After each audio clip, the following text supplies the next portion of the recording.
यहाँ पे मान लीजिए अगर कोई वस्तु है, ठीक है, ध्यान समझ, ये कोई आपकी वस्तु है। जब हम पानी में डाला जाता है तो वो वस्तु नीचे से ऊपर की ओर एक बल का अनुभव करता है। ऐसा लगता है कि नीचे से ऊपर की ओर कोई हमें ढकेल रहा है, कोई हमें ढकेल रहा है। अब वही ढकेल मतलब बल है ना। अब वो बल नीचे से, पानी के नीचे से ऊपर की ओर कार्य कर रहा है वस्तु पर, तो उस बल को हम लोग क्या बोलते हैं? उत्प्लावन बल बोलते हैं। कौन सा बल बोलते हैं? उत्प्लावन बल बोलते हैं।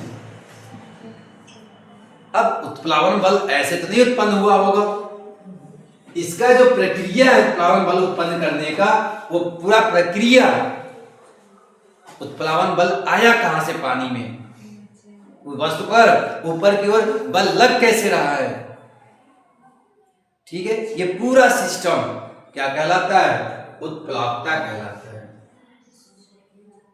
जिसके कारण उत्प्लावन बल उत्पन्न होता है। वो कारण बेटा क्या है? उत्प्लावकता है, बियोंसी है।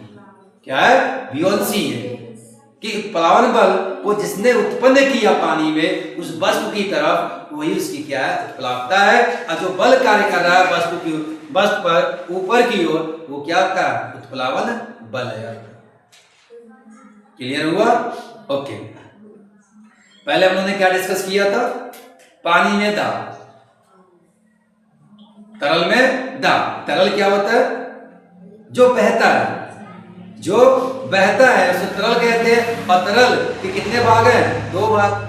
ठोस तो तरल होगा नहीं, ठोस तो बहता ही नहीं है। ठोस को जहां रख दोगे वहीं ढीठ मार के बैठ जाएगा। बट गैस और द्रव जो है ये तैरते हैं। ये दोनों क्या कहलाएंगे? तरल कहलाएंगे। और तरल में ही उत्प्लावन बल क्या होता है? उत्पन्न होता है।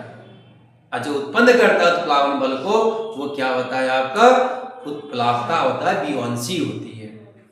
इतना डाउट क्लियर हुआ बेटा आप लोगों को? ओके। जिस प्रकार बेटा आपका लंबवत बल लगाया जाए पृष्ठ पर, तो क्या होता है? किसी वस्तु पर लंबवत बल लगाया जाए, ठीक है, वही बल लंबवत कर दिया जाए तब प्ररोध होता है। वही प्ररोध यदि एकांक क्षेत्रफल पर लगाया जाए तो वही क्या होता है? दाब हो जाता है, ठीक है ना। लेकिन इसीलिए सभी दाब क्या होते हैं? प्ररोध होते हैं। लेकिन सभी प्ररोध दाब नहीं होते हैं। सभी प्ररोध, सभी दाब क्या होते हैं? बल होते हैं। लेकिन सभी बल, प्ररोध और दाब नहीं होते हैं। क्लियर हुआ थोड़ा बहुत?